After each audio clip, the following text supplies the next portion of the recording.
Hello and welcome. My name is Briscoe-Renaud and I am a holistic life counselor. And my passion is to help my client reach happiness, well-being and a balanced life. And I really believe that a very important ingredient in a happy life is to have a nurturing and uplifting environment for yourself. And of course, it starts with relationships. Actually, it starts and finishes with relationships, really.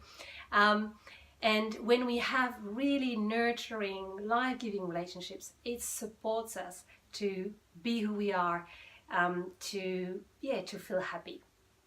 So,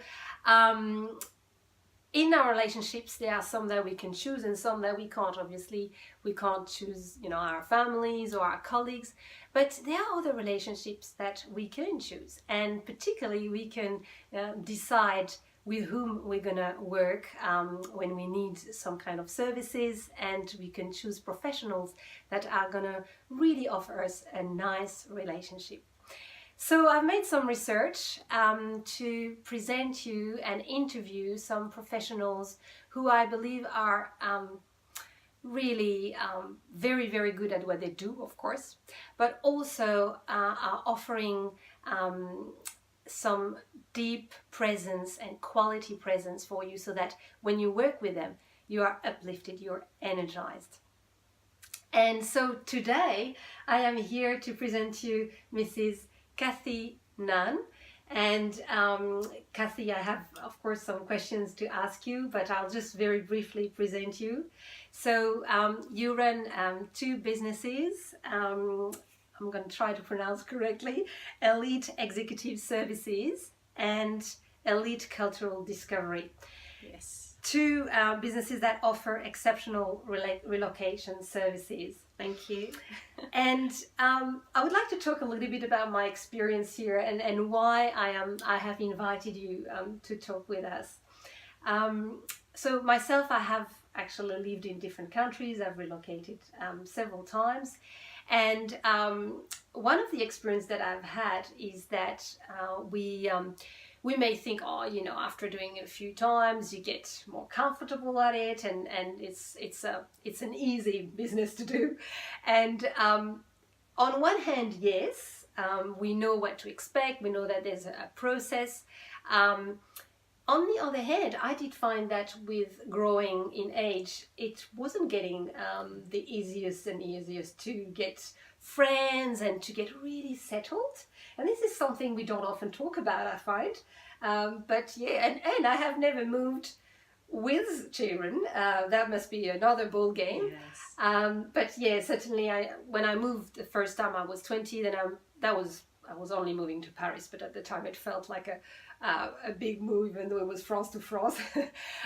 Then I moved to Japan when I was 23, 24, and then to England, London when I was 26, and then to Australia when I was 32. And I find that every time it was taking me longer to make friends, and I almost felt like when I was 32 and arrived here, although Melbourne is very used to welcome foreigners and Yes, and it people is. are very open, but there was something about, in a way, people's life were full and they just didn't have time for me, and they didn't really need new friends. So the reason why I really wanted to invite you today was, one of the reasons because a lot of the people who follow me are based abroad, and they may be in international careers and maybe having to move at some stage in their lives. But also, I do feel that to have a support, like a personal support when you move, is so important. And that's what struck me when I met you and you told me about what you were doing. I was like, wow, this woman shares my values. I could really feel that the way you and your employees are working with your clients, where they almost become friends with them. Yes. I really felt that you were giving much more than the practical aspect. And so over to you. Can you tell us a little bit about your two businesses? Yes, absolutely. So The two businesses run under the same structure, if you like. So we have Elite Executive Services, which is a relocation business, and that covers the standard house search, school search, settling in, orientation, and everything that surrounds a relocation. So helping people to find removalists or flights or accommodation. And the other is slightly different. So although it is still about relocation, it's about the opportunity for people to experience a mini relocation, if you like. So if people are fortunate enough to have 3 months, 6 months, and they've always dreamed of, say, visiting Italy, France, or if they're coming from overseas, visiting places like Australia or New Zealand, we still support them with a relocation consultant, but we treat them as a local, introduce them to locals, local things, local secrets, special things that they couldn't find by themselves. So in a way, that's a very different kind of relocation, and in a way, it's exactly the same. I love this second one, I must say. I mean, it's just wonderful to think that we can go somewhere and feel like a local.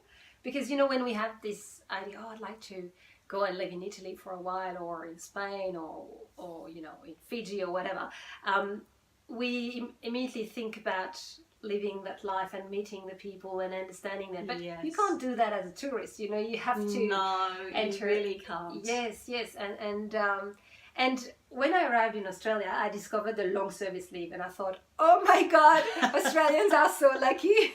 They are lucky. This is such a wonderful thing. So I guess, you know, people can actually think, why not? Why wouldn't I go and relocate for a little while? And I remember when in my previous career I was traveling all the time, and I was trying to make local friends wherever I would go. So I had a good friend in China, a good friend in Singapore, and I was doing mainly I was looking after Asia, so it was all in Asia. But it was so good, the difference of being able to discover absolutely. Hanoi, for instance, in Vietnam, with a local person. It just opens doors, and you experience the life in such a different way. It's really wonderful. So no, that's very true. You need somebody who's passionate about where they live and to show you how they live. And sometimes as a tourist, you wouldn't even see that. And I think the same applies to traditional relocations. You can relocate to a city like Melbourne or Brisbane or Sydney, and you can just scratch the surface of what it's really like. But if you have somebody there who's going to tell you, this is a great butcher, this is wonderful, you should go here, and this little cove is really lovely, it's very safe there for children, for swimming, and give you the kind of information that you wouldn't find out except from somebody that really loves where they live and is a local, I think that's the difference. So it's going beyond finding a house, it's going beyond finding a school, it's giving that support, and I think that's what we try to do. So all of our consultants have relocated themselves, so they understand how difficult it can be, how isolating it can be, and so they put out the hand of friendship long before somebody arrives in their destination city, and I think that's the difference. Yes, that sounds really wonderful. and also, I must say, sometimes when we want to, we dream about going somewhere else, there can be all sorts of motivations, but it can also sometimes be to try to flee away from difficulties. Yes. So it can happen that the dream, once we are there, turns out to be not so easy to live, and we may sometimes need proper support, like someone we can talk to, someone who reassures us that we're going to be okay. There is all the infrastructure there for us, and just feeling that we have someone, I remember reading some articles or some feedbacks from some of your clients, and most of them were saying, thank God I had this person, this person and this person, because I really felt I had a friend and I was not alone. Yes. And this is great. And certainly relocating for work, when we don't necessarily choose where we're going or when. That's right. That can make a really big difference. Yeah, and I think that people also think about families, you know, how difficult it must be for families. But sometimes it's very difficult if you are a single lady, for example, that's moving and you know the people in your workplace, but it's pretty difficult to make friends outside of that. And sometimes there can be issues because of that you've moved somewhere, you become a workaholic almost. The same actually with young guys as well, if they're not into sport and not necessarily wanting to join a sporting club. So reaching out, and we have little events and networking evenings and so forth to connect those people so that they are meeting people with like minds, if they like. Yeah. You have a really good point there. I remember myself in Japan. And at the time I was what I call geographically single, so my boyfriend lived in Paris still, and I was working crazy. You know what? Because I had nothing to go back to. That's you know, right. And in Japan people work a lot and long hours, so it's very easy to do so, following the crowd. But it's so important to make sure that in our life we don't just do work, but we have more, you know, and we nurture ourselves. Yes. So I'm really curious to know how you got into this business. Yes, well, I was originally a teacher, and we moved to Papua New Guinea, and I went there with 2 little children and started doing some of this work at that time, which was for my husband's company to help people who were relocating up there. And my husband said, look, you know, you would really like to do this, I think. And once I came back, then I started to get involved in relocation. So took a bit of a sidestep and set up my business in 2000. So I've been working in relocation longer than that, but within my own business for 18 years. So I've seen a lot of things change during that period of time as well.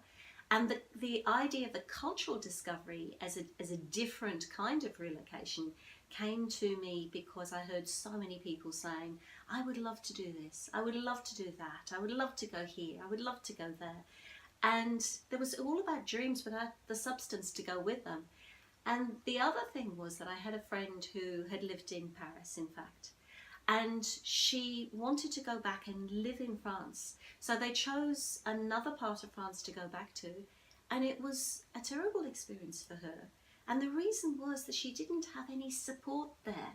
And I started to think about how we could use our consultants and use them to support people in their dream. So people that use their skills every day to help people who are relocating for work can actually imbue that passion and manage the relocation of somebody that wants a mini lifestyle change. Oh, that's wonderful. I really love it. I have to talk with my husband and see if we could do it one day. Oh, it's a well worth thing doing.